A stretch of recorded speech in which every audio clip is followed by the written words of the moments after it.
everyone, and welcome to the Galaxy Greatest Online Convention. I'm Tom Shapira, comics critic with the Comics Journal, Haaretz, and others. And this is the On the Brink panel, focusing on the ongoing science fiction procedural Brink. There are currently 4 collections in print. Fifth storyline is being serialized right now as we speak. And it's quickly positioned itself as one of the best of the ongoing crop of new titles. With me are the series co-creators, writer Dan Abnett, who you also know from Lawless, Sinister Dexter, Kingdom, and really several shelves full of non-2000 AD books and comics, and artist INJ Culbard, also the co-creator of Bresson, some Tharg thrillers and Future Shocks, as well as the writer-artist of the Lovecraft cycle adaptations. Hello. Hello.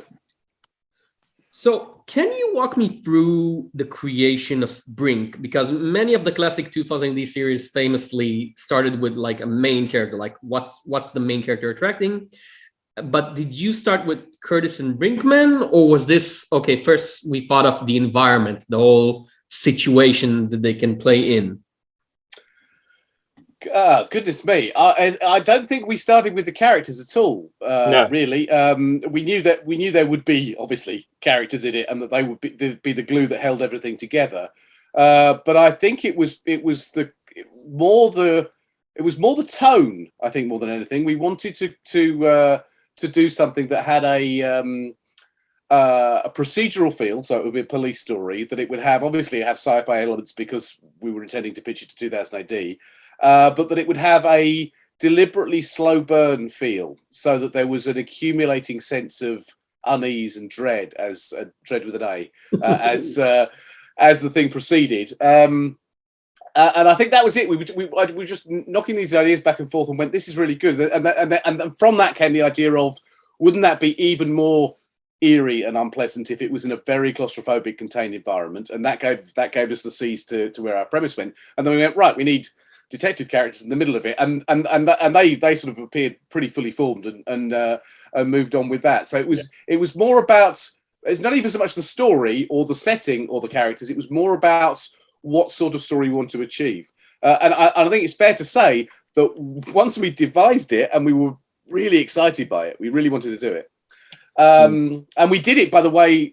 Also, it's worth mentioning this is because Ian and I have worked together on a number of different projects, New Deadwardians, Wild's End, loads of different bits and pieces, but we both worked for 2000 AD, but never together. So we just thought, wouldn't it be fun to pitch a story to 2000 AD? So that's where it came from.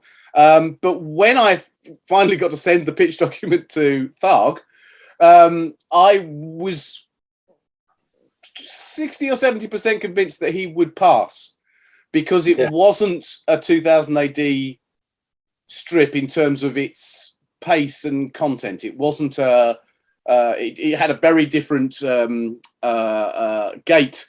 It wasn't an all-out action thing. It wasn't an all-out action, or rather, there was action, and when it happened, it was extremely violent. But it was not going to be, every week, every 5 pages, you get your serving of action.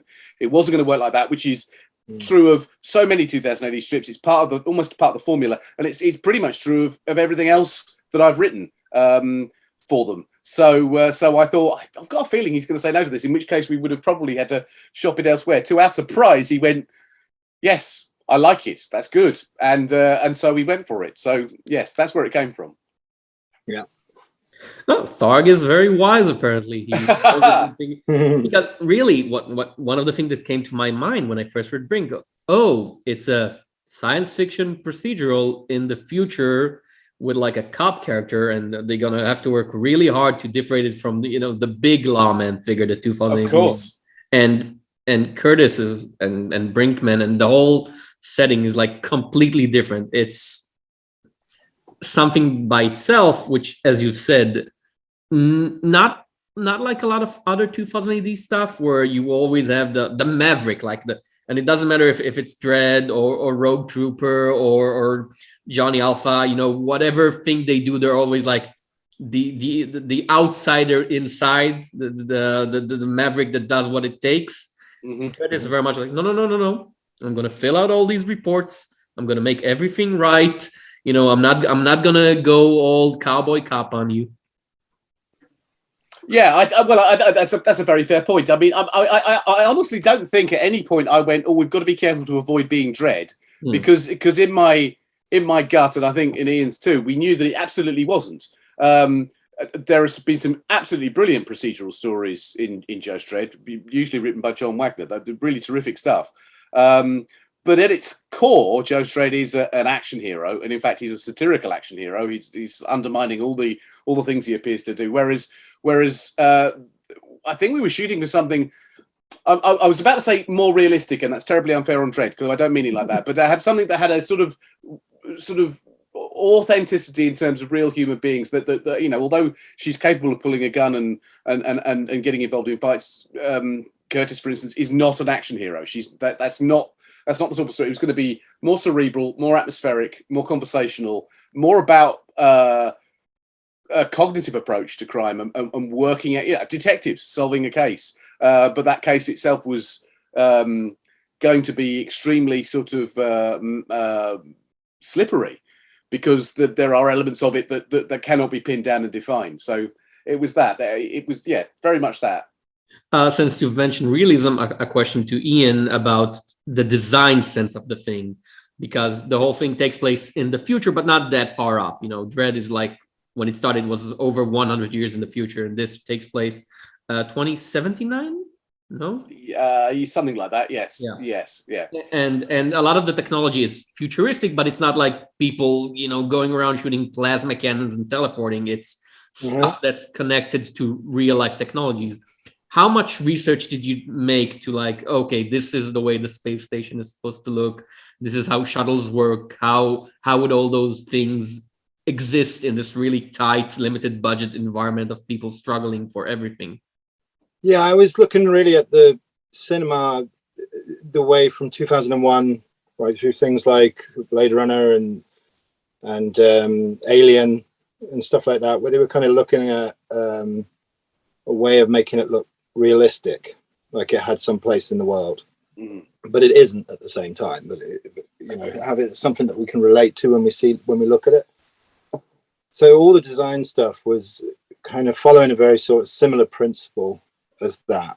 And the thing that struck me was how much of that design borrows from the past. So when you see Dallas's jacket, for example, in Alien, I think that's a flight jacket from World War II and stuff like that. So they're all different things. Like it's almost like a trash, what do you call it? A junkyard full of stuff from the recent past in terms of what they put everywhere. I know that the inside of the Alien, when they're in the cockpit, I think that's actually from World War. No, I don't know what war it was. From some sort of like Chinook helicopters or something like that. Torn out interiors of those and just placed in the environment for that reason. So I always quite like that in film when they're using stuff from all over the place. And so I knew that I wanted to be able to do something that was a bit like that and have very utilitarian clothing, jumpsuits, and that sort of feel and look to it. So that was pretty straightforward, that aspect of it. It was a very sort of lo-fi image we had of that. Yeah. So that which you mentioned several Touchstone films. There, another one will be Outland, I think, that we considered, where it had that feel to it. Although there are a lot of much more modern technologies in it, much more than those films have in terms of things like the tracelets and the touchscreens, and a lot of that technology actually evolved because I'd write a scene that said something like, "Oh, they go through some files," and Ian would go, "What if the tables you could put a document on the table and it then appears electronically on the wall?" And so we began to devise these slightly Apple-like technologies that we then sort of used on a regular basis, which I think gives it its own sort of consistency. I was thinking along the lines of, when they're on ships and stuff like that, and Navy and stuff, and the way that all the interiors are designed around the fact that when the ship is rocking in high seas and stuff, they've got to be able to put stuff away so it's not flying all over the place. And that's probably true of space as well at the same time, because we have an ambigraph system in the book. And so gravity can be switched off inside the space stations if stuff can go flying everywhere. So I automatically think about how neat and tidy everybody kind of has to be in order for that to not happen. Or they'll have cutlery that sort of is magnetic slightly, so it'll just stick to a surface or anything like that. I tend to think in those ways. So when it comes to paperwork, there's not necessarily a lot of paper everywhere. But there certainly is like these screens that come up that, you know, you attach to things and you can get them anywhere. So there's a little bit of building like that. All the past stuff, I didn't want to do exactly what they'd done in those movies.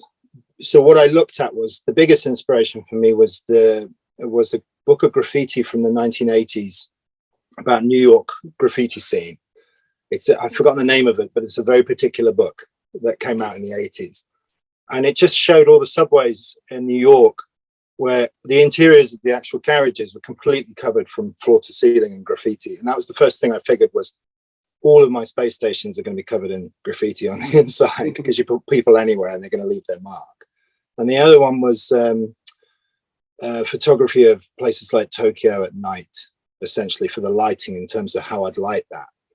And then everything else was to be as very simple and broken down and as basic as possible, but also repeating. So corridors, you'll have seen the same corridor 1,000 times, or like the beds are the same everywhere because they were made by one manufacturing company or that sort of thing. So everything has a feel that is instantly gives a sense of a massive humanitarian effort to get off the planet at the same time. And so, yeah, the look of it sort of developed on its own to kind of have a very specific feel. I was looking at the ISS as well, and just imagining the same thing, but like 100 times bigger, with all those component parts that lock on modular wise, they sort of bolt onto each other. And that's pretty straightforward. So the inspiration really comes from things like looking around at odd things like yogurt pots and and then imagining technology clustered all over a yogurt pot or something. And you've got yourself, you know, some element of the ship or whatever. And then I would essentially create a kind of canvas, if you like, for everything to sort of base around that. To me, the really defining thing that you also brought in very early, though, was a definite sense of your color palettes. Yeah, the color palettes are very, very deliberate, both book to book and scene to scene, and it's got a very distinct feel to it, which is also quite 80s, I always think. Yeah, so a lot of neon and stuff like that working into those colors, lots of complementary colors that bounce off each other. But I always quite like the fact that, like we talked about earlier about thematic things like the fear of death and being on the brink of death and stuff. And I was talking before about, I've mentioned this before, which is about Derrida talking about hauntology and the future being informed, the past and the future, the present being informed by the past and the future fundamentally. And so, and it's a fear of death that everybody kind of clings on to. They dare not imagine the future. Whenever we kind of imagine the future, we litter it with things from the past all the time.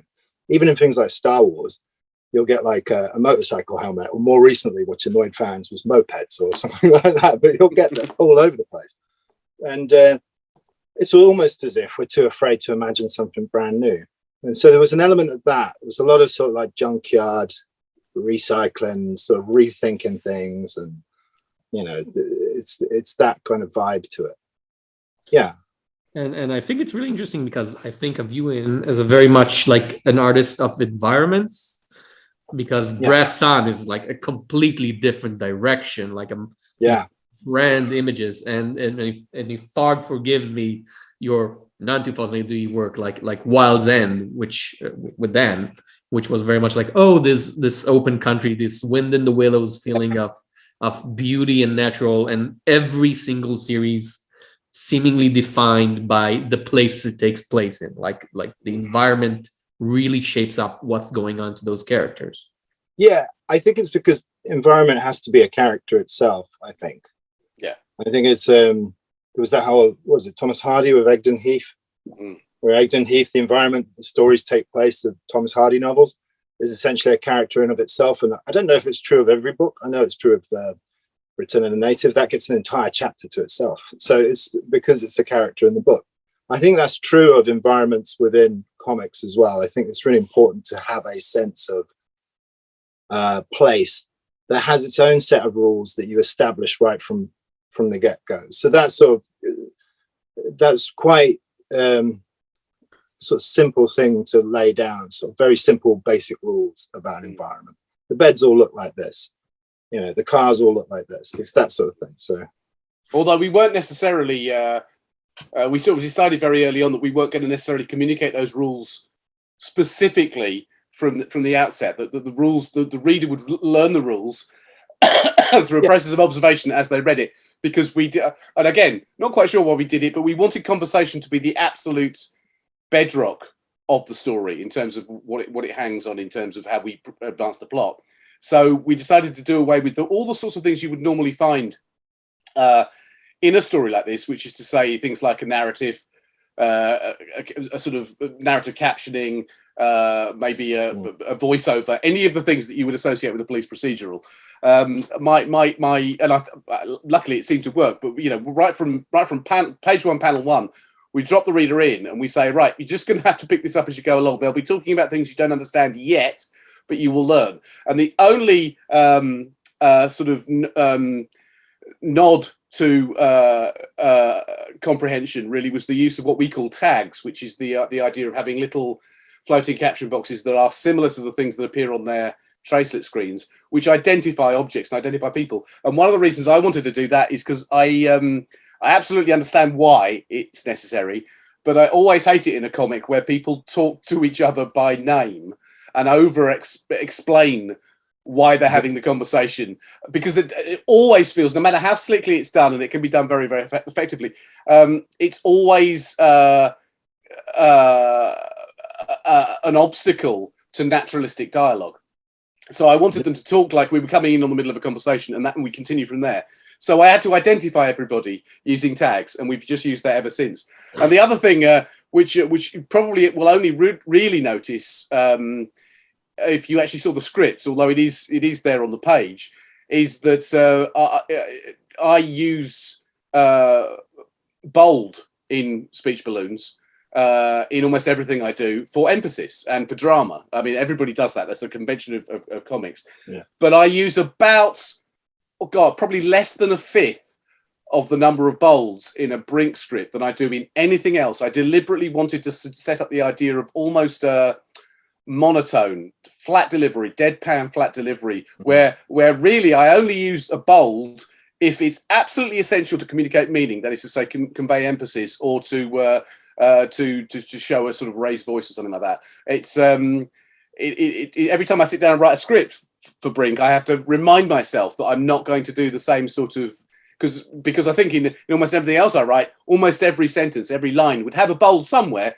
just to give you the pace of it. And I just now imagine Brink as written as if it's Kingdom or something. Yes, everybody. But wouldn't it have yes, exactly. It'd have a completely different feel to it, because the rhythm is it. I wanted the idea of this sort of almost flat delivery to the lines, the same way you get. Well, like I said, in a very naturalistic police procedural TV show. Weirdly, the one I would cite as a good example of doing exactly that is Line of Duty, which I've actually only just seen. We've got through 3.5, 4 books of Brink before I thought I should watch Line of Duty because people rave about it. And one of the things I really loved about it was going, oh, they're doing it. They're doing that. I mean, they do get angry. They do get sort of agitated about stuff. But essentially, so much of it is that matter of fact, statement of fact, professionals working together with a consummate knowledge of what they're doing, piecing things out, sort of not necessarily getting very emotionally attached. And I think that also helped very much to build Curtis's character in particular. I don't want to give away spoilers to those who've not read Brink, but she is such a pivotal character in it. And she started out as just being essentially, I'm not going to say cipher, but she was just the detective character. Detective characters in procedurals are often the least fleshed out characters. She was just there as the point of reference to go through the story doing things. And by the end, she had, to us, taken on this incredibly intense personality that was very serious and sort of almost affectless and not prone to outbursts of any type, really, very much, unless it was a really serious moment. That she had this kind of presence to her. So when we did the first book, and hoped at the time, we didn't know, obviously, when we did the first book, that we would be able to do others, because we didn't know whether the series would be a success or not. No. But we were talking about it and going, we're really enjoying doing this. I hope we get to do some more. I hope it's successful enough that we get to do some more. And our original idea, which I'm sure we can share now, and now that we've got this far in, was that we would change the cast each book. Completely, yeah. That we would move to different habitats, and we would have different characters involved in different stories, and that would actually be the way it would work. And it was more about Brink as an environment. Ultimately, once we'd nailed our concept down, it was going to be about that rather than the specific characters. But by the end of book one, we had so connected to Curtis as a character, we realized that she essentially had to become our focus character, and it was going to be about her and her progress. Obviously, we have now begun to play around with that, but even so, to our surprise, she sort of commandeered the strip and said, "No, it's about me now, guys. You're going to be writing about me. You're going to be drawing me." I just think that there are. If I compare her to other characters where I have deliberately, right from the outset, in 2080, for instance, deliberately right from the outset, created sort of fairly flamboyant, eye-catching characters that, you mentioned Kingdom, but Sinister Dexter too. Almost everything else, I sort of craft a character to begin with and go, right, this story's going to be about them and their quirks and their behavioural things, which are all larger than life because that's the way it works. It's a comic. But they would do that. Whereas with her, I did not. She was just, this detective. We knew her name, her age, and sort of what she would talk like, and that was it. And she has, to us, certainly, I hope to the readers too, has grown into having this extraordinary sort of on-screen presence, which is a really interesting thing to observe happening when you're nominally meant to be in control of a story, and then an element of it sort of takes over. So, yeah, weird. And it's another interesting thing because by the time of book 2, not to mention books 3 and 4, it becomes a majority female-led title in terms of characters, which is still very much a rare thing in the boys' comics born 2000 AD, because you've got Curtis, you've got Gita, you've got what's the name of the CEO? Miriam. Yeah, Miriam. Yeah. Yes. They all do their own thing. Yeah. I would state, whether people prepare to believe me or not, but I would state that with Brink, and also because that's also true of Lawless, and it's also true to a certain extent of The Out, and it's also now at the moment quite true of Sinister Dexter, is that I do not deliberately bias towards female characters. It's just that we certainly on Brink, we create characters because they are the right character for that role. And the idea that we might have an unusual mix of characters or slightly too many of one and whatever, to me makes it feel even more real. It's part of the authenticity. And I quite like that. There is absolutely no reason that the characters can't be who they are. And so that's something we did too. But I guess if you were doing some kind of analytical reading of things like that, you'd be going, well, he's very deliberately trying to promote diversity and representation in the stories. But it sort of honestly wasn't that. It was more about the right character for the purpose in the story and to make it feel real. So yeah. And how much thought are you, because we've discussed environment, how much thought do you put into differentiating those characters on page? Because one thing I noticed is a lot of those characters are very different heights. Like noticeably, you'll have 3 characters on page and it's like 5 inches, 3 inches, like 10 inches different. I don't actually mean to do that either. Yeah. They end up being that way. Sometimes they're actually the begin in a sequence where they're not in the same shot as each other. They just happen to be that height, I guess, when we get there. I don't know. We don't sit down and say we need to have somebody under 4'9" or something like that. We just say. But you are very deliberate in your creation of the way people look. I mean, you draw them. You draw the characters. You quite often will be starting a new book and you'll send me an email saying, this is what that guy looks like. And I go, oh, yeah, of course he does. That's absolutely it. You've got that very, very deliberate thing in your mind. We don't talk about, because it's worth pointing out that we talk an awful lot. Our collaboration on this is, we get it going. And the labor divides as you would expect, but both at the start of each book or each project that we do together, and then in the course of it, we will talk at least a couple of times a week for a long time, fiddling over stuff. And often when we're in the middle of a book of Brink, for instance, we will be finessing. We're going, we've done that. We can see that we can do this, and we'll be introduce this fine tuning and this kind of stuff. So there is all this back and forth about what people should look like, and we don't do sort of deliberate casting. We don't say this person is like that actor, but we do talk about types and creations.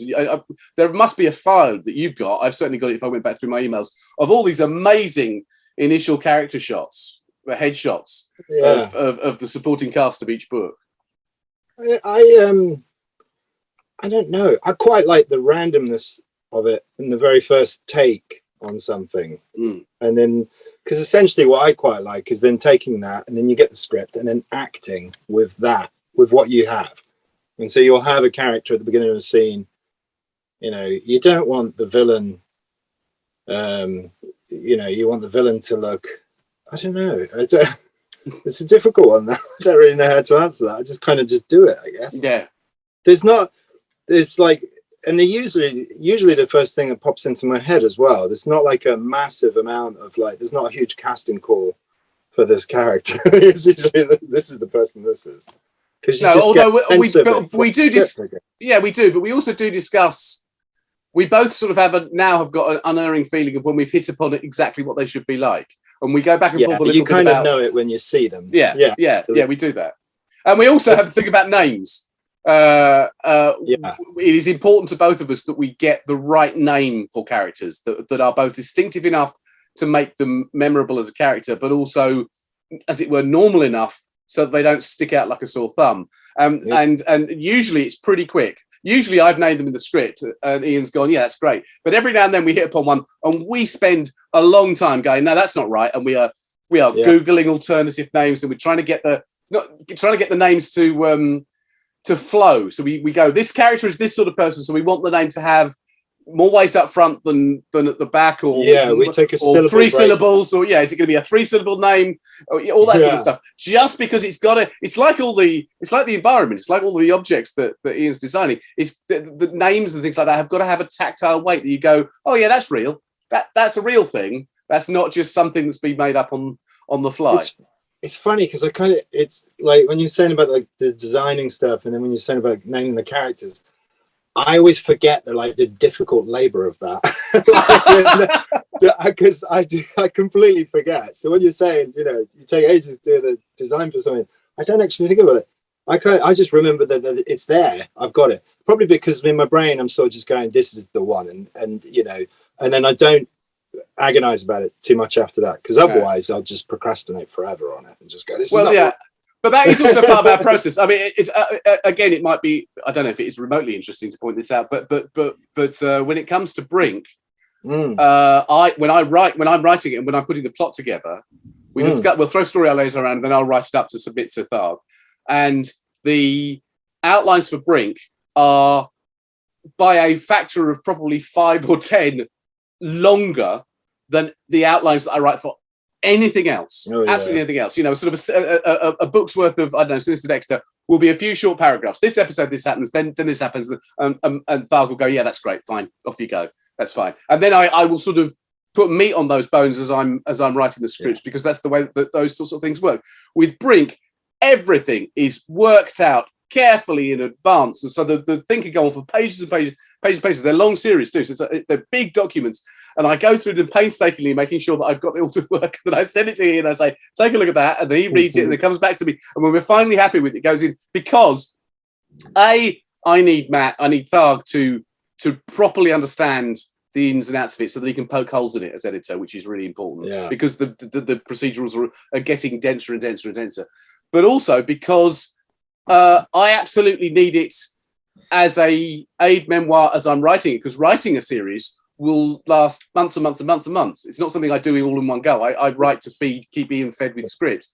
And if I don't have that constant, reliable outline to follow, I could get sort of 6 or 7 episodes in and go, I have completely forgotten what I'm supposed to be doing in this one. It's not a matter of putting meat on the bones. So they are all painstakingly laid out in advance. I also think it's worth pointing out that, like I said, we talk on a very regular basis.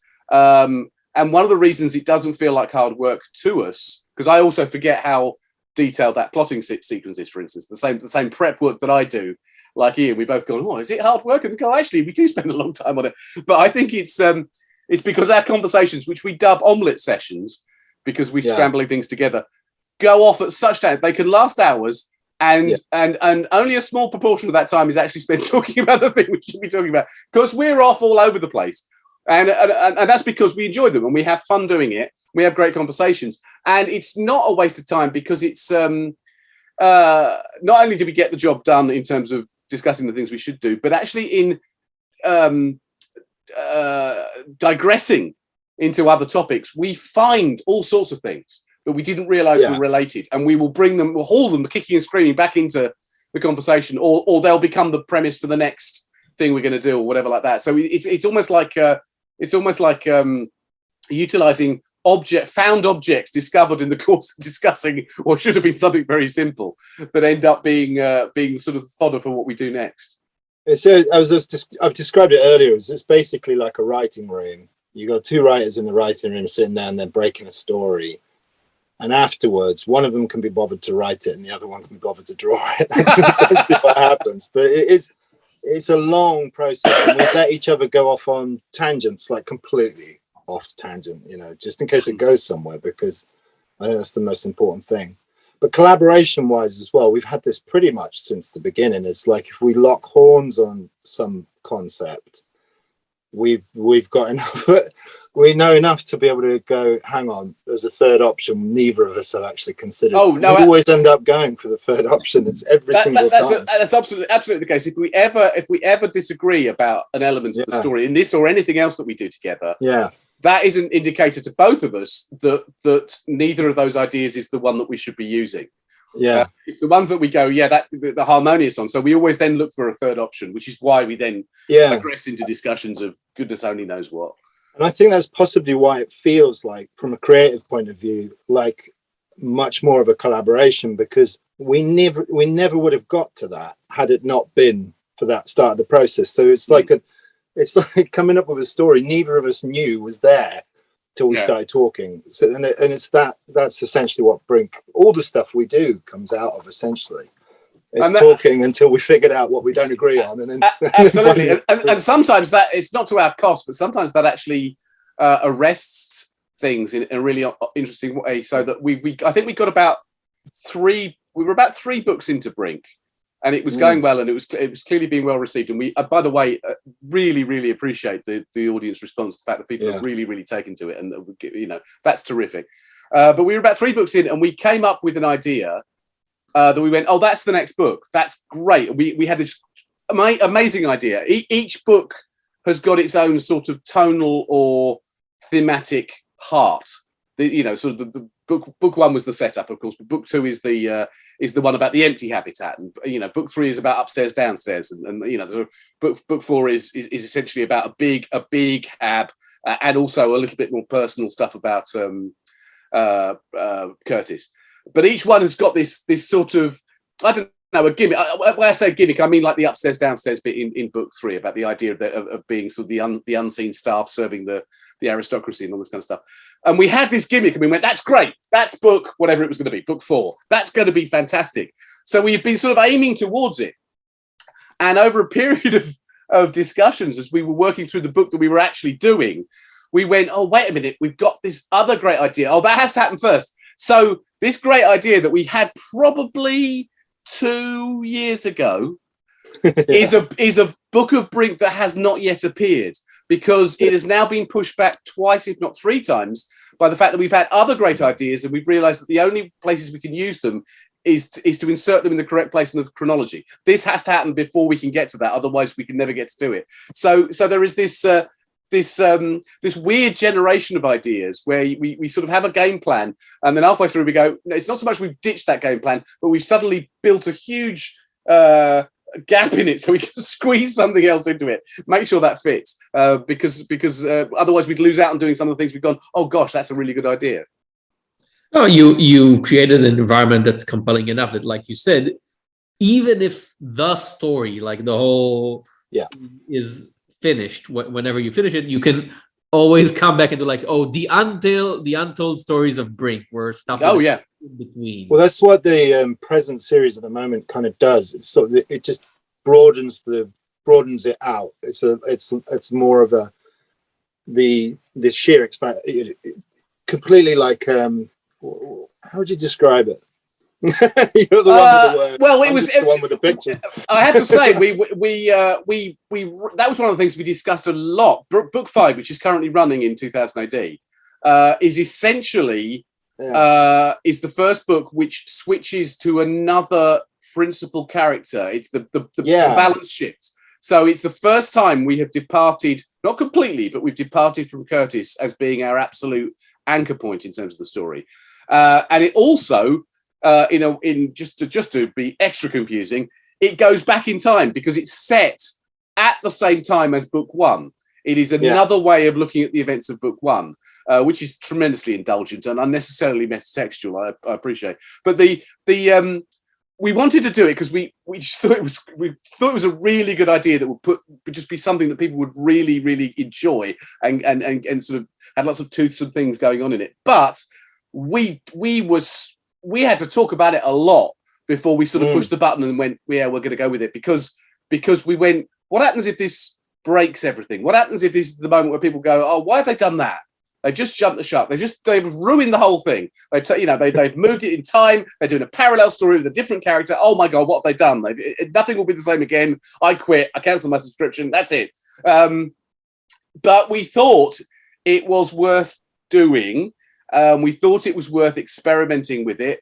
And although we've only got 4 or 5 episodes have come out so far, the reaction has been great. And some of the things I've seen have been people talking about the fact that they, almost from panel 1, they went, oh my God, I see what they're doing. This is so cool, which is validating and slightly reassuring, and possibly will give us the confidence to be slightly more experimental as we go along. Some of the things that we could toy with, should we do that? Oh no, that really is out there. We can go, actually, maybe that would work. Maybe it would work, even if it was a short piece, a sort of an intermission piece or a sort of novella compared to the long, we could, why don't we try that? So yes, that idea of telling stories of the brink rather than stories of the person who has become, by force of her own will, the main character of the strip, uninvited, she's just done it, I think is a distinct prospect. But we're also aware, I think we're very aware of the fact that there are readers who are going, yeah, but solve the mystery? What's the big picture mystery? When are you going to answer the big questions? And we don't want to be seen as deliberately just like putting off that inevitable and sort of just like, oh, we can get another book out of this before we have to say anything, because that in itself is frustrating. What you end up then with is, I don't know, Lost or something, where it's like, oh, really big questions you'd be asked at the beginning that you're never going to answer. So we're actually trying now to make sure there is always a sense of forward momentum, that at least some things get answered as we go along. You might not get the full picture each time, but you get more information each time, even if that information opens another can of worms and you go, oh God, wait a minute, I thought we were certain about that, and now you've done this, and I don't know whether that's true or not, but that is all part of the atmospherics of the piece. As I say, it's about that tone. It's about the idea of an incredibly fact-driven, thoughtful story, that is to say the investigation, each investigation, coming into conflict with this eerie environment that is essentially entirely untrustworthy. So that you get that weird juxtaposition. I hope you do. We wanted that creepy thing, and that combo, which is delicious to us, I think is something that you can find in all sorts of places. I mean, you find it sort of writ large, definitely in Lovecraft. Obviously, there is a little pinch of that going on in there, but it's also in things like True Detective, for instance. That idea of a very real human thing storyline that is just uneasily brushing against something that refuses to be pinned down and just doesn't want to identify itself. So I suppose it's also, and obviously Brink is not this, but it's also something that you find regularly in folk horror, in folk horror films at the moment. That those sorts of things, which are tremendously popular, possibly speaking to some sort of deep-seated societal unease that we all feel. And although Brink couldn't be, well, Brink is either completely not folk horror, obviously, because it's policemen on a space station, or it is absolutely the ultimate folk horror story that's ever been told. Because this is what happens when all the nature that usually is the driving force of folk horror is extinct, and this is the end result. But whatever, to me, it's got that. Well, I keep using the word eerie. Is there a better word than eerie? Creepy. Weird. Use it. Yeah. Weird. Definitely, almost with a capital W, and hauntological essence to it. My God, I'm bigging it up. But yeah, I think what I'm saying is these themes matter to us, even if somebody just reads Brink and go, "Oh, that's quite nice." These things have mattered to us because that's how we crafted it. So we do think about these things a lot, and it's very rare we get an opportunity to talk about it. So you'll forgive us for getting incredibly pseudo-intellectual about it. No. Also, the thing about we're fine. The other thing I was going to say, actually, now that you've said that, it reminded me. One of the things is that I think when you're following one character through something, a story in terms of shapes can be kind of like a cylinder. But what book 5 does is establishes that this world is actually a sphere. So it's not just following one whole, trajectory. It's a much wider thing, which brings it all the way back to when you asked the question at the beginning, which was, which came first in terms of character or the setting and stuff. Essentially, the world of it, the setting is really what we had at the very beginning. The very beginning of it was, what if there was this thing? I remember when we talked about it at the very start, when it was kind of taking shape. I think it was like the usual start of it is like, what do you want to draw or whatever? I think it came up was the discussion about this thing that I've got to be very careful about what I say. And then saying, okay, there is that, but what if we zoom in and go over here? And that's where out of that we had this idea of what if it's lots of characters each book and it's different places and stuff like that. So what 5 does is what was always the intention, was to have a much bigger scope, because the bigger the scope and in terms of what the reader understands as they're reading it is quite important. I think it is, but and I agree completely. But book, in a weird way, book 5 is what book 2 would have been like if we had followed our original plan. But I also think it's really cool that that by imposing herself on. I'm going to use the sentence imposing herself on the narrative. And so I get extra points. By imposing herself on the narrative and becoming such an important, the central character, Curtis has essentially determined some of the stories that we've told. That is to say that some of the things that we've done, we probably wouldn't have done, or certainly wouldn't have done in the same way, if we hadn't had a recurring character. We might have gone off on a completely different tangent and done something else. And I think, and that's definitely true. Well, I have to say, I think it's true of 2, 3, and 4, is those stories would have been very different if we had switched to another character in those circumstances. I think book 2, where she is, book 2 and 3, where she is essentially undercover, would not have had the same resonance at all if it had been a different police officer. Even if they had been undercover, we wouldn't, I don't think, have cared quite so much. There was attention to the fact that we knew this person already. In other words, the reader identifies them as sort of makes them as an undercover cop before the story does. Going, oh God, she's not who she's pretending to be. And I think that there's a tension. There's a bit, I think, in book 3 where her cover is blown. And I find that one of the most tense things in it. And when I read it back and also writing it, was just such an incredibly tense sequence where she's sort of stuck and she has to build lies upon lies to try and explain her way out of things. And then she's really scared. She doesn't know if it's going to work because there is no failsafe. She's got no parachute, as it were. And I think that's really interesting. I don't think if book 3 had been about a different character going undercover in that aristocratic house, whether it would have had that same gripping feel to it. And obviously, book 4, which is about all sorts of other different things, but contains within it a very important strand about the idea of her returning to her home habitat.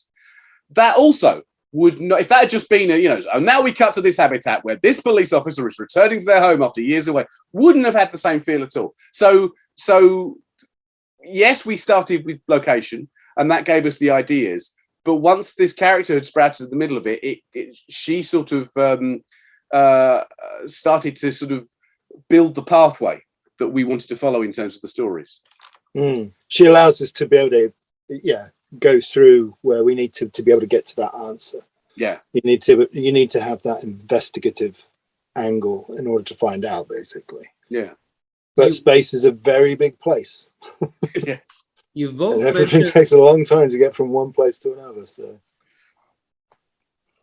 you've both mentioned the horror element, and the big elephant in the room, of course, in Brink is that the scariest thing isn't a criminal conspiracy or aren't there any space monsters. It's everyone's dying, like slowly and horribly, and they're just walking towards it, and they have the main characters have no way to stop it. Like humanity's going slowly extinct, and not really slowly at that point anymore. No, not really. No. Yeah, and it's one of those things where you read it and you're like, oh, I'm having so much fun, and you think about it, oh, this is so depressing. I think that was it. I mean, it is in the most literal sense of the word, is a dystopian story, and there are certain things that we have done, or rather not done, in order to emphasize that feeling. I mean, it is such a claustrophobic thing. For a start, this idea that we're all just stuck in these metal boxes and there's nowhere left to go to,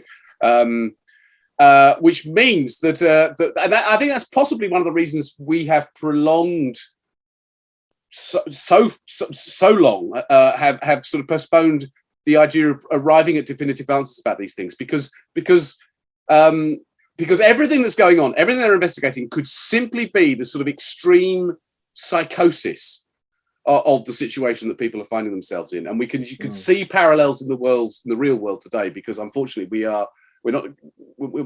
are huge comparisons. In fact, the comparisons seem to be more relevant now, 5 books in, than they were when we started writing it. So I'm not saying we're prophetic, but it's like the more we write, we're going, oh my God, that's actually more real than we thought it was going to be. Well, I think I'm sorry. I was just going to say that.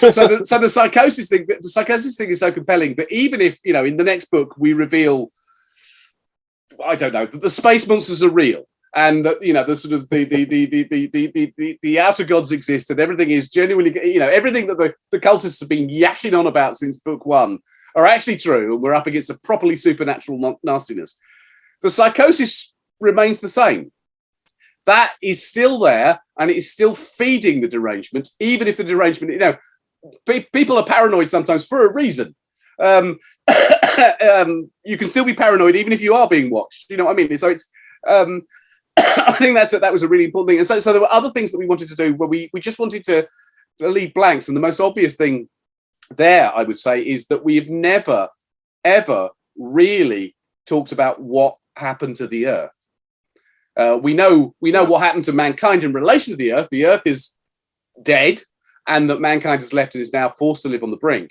But we've never actually made direct and specific reference to the what killed it, and I think that's an important feel to it, because to me that lingers over the whole series like a cold case, like an unsolved crime.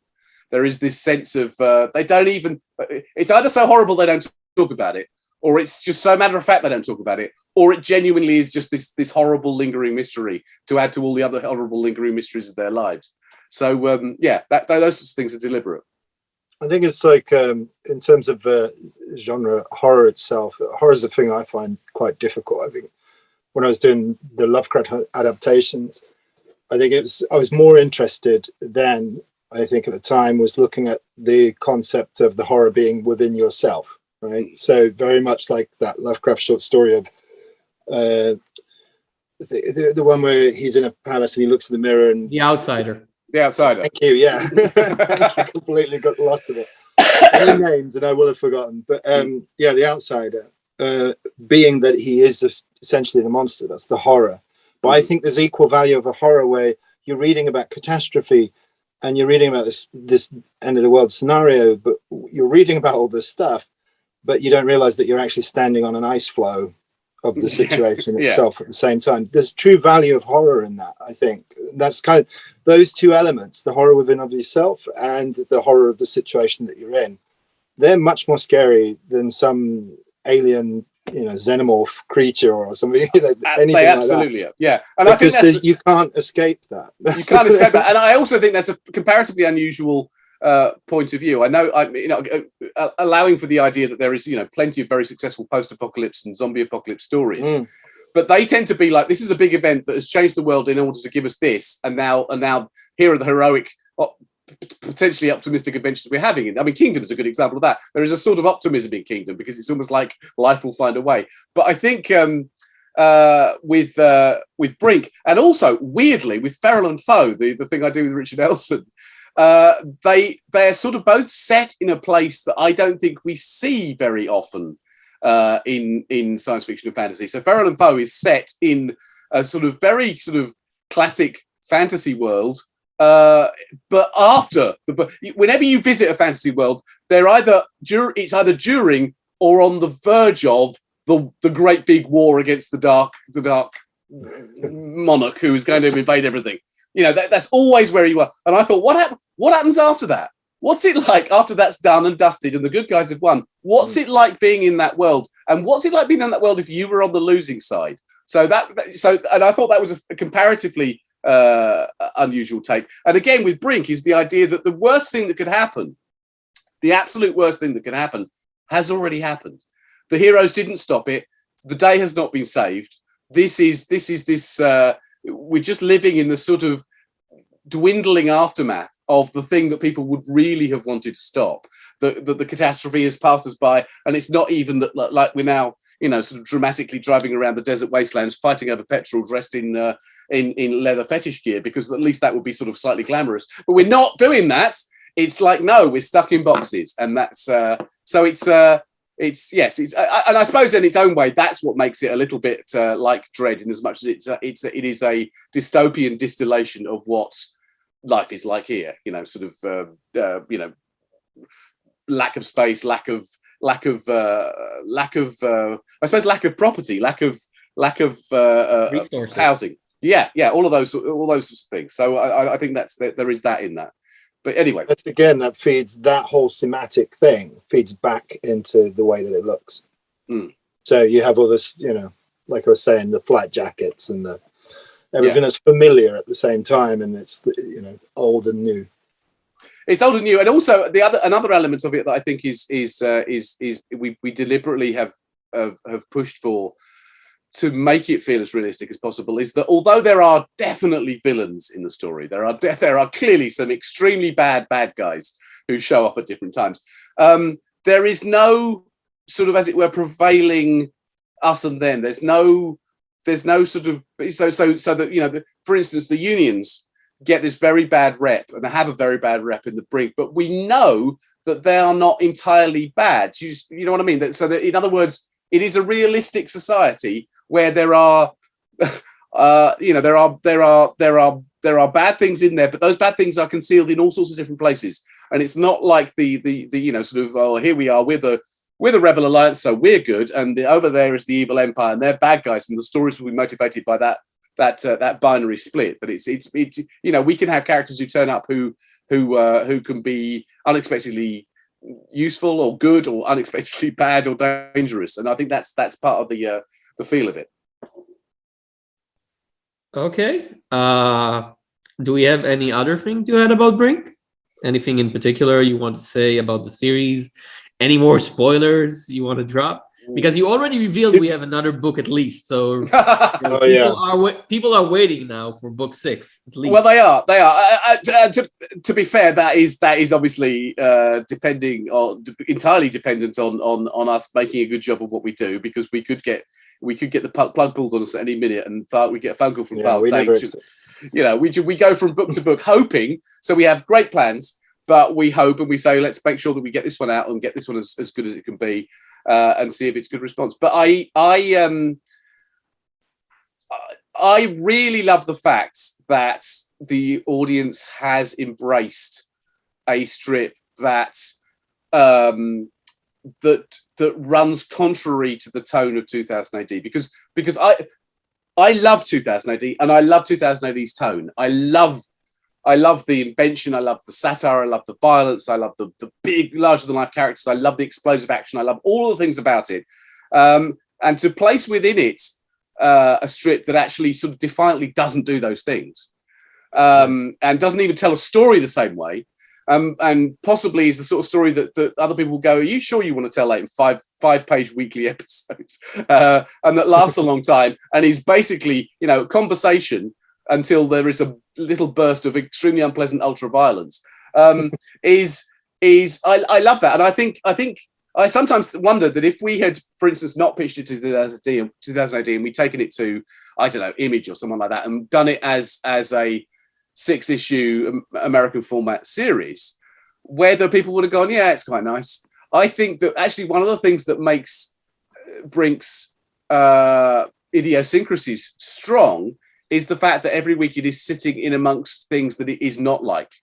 And there is that it's like a different flavored slice of the cake. And that's made people go, oh, this is a bit different. And they get hooked on that. And I sort of love and appreciate the stamina of the readers to keep going. I know there's a lot of people who read it every week. There's a lot of people who save it up for several weeks and then read a block of it. There's some people who don't read it until the whole book's come out, which is, admirable. Then they go back through all their progs. But however they read it, the response seems to be the same. They get terribly drawn in and terribly involved by it. And I think that's great. I just really appreciate that that reaction. Ian, anything to add? Yeah. To all of that, I especially appreciate the people who not only get the wiki but then collect the book as well. That's fantastic. Yeah. Thank you. And hopefully eventually buy a nice big omnibus with all the process stuff added. Yes, and it's worth noting if people aren't aware of it, of course they did a lovely audio adaptation of it, which we were the Penguin. We were very, very surprised and delighted that we were one of the 2080 series picked for the Penguin audio adaptation, and I think it suits it particularly well. And we got a great cast as well. We got a terrific cast on it.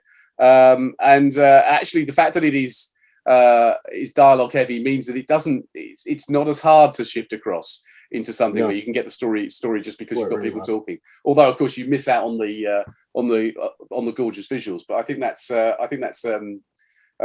was nice. So if people haven't listened to the audio book, I heartily recommend they go and listen to that too. Okay, so that was the On the Brink panel. Thanks a lot to Dan Abnett and INJ Culbard. And if you haven't read Brink, for shame, for shame.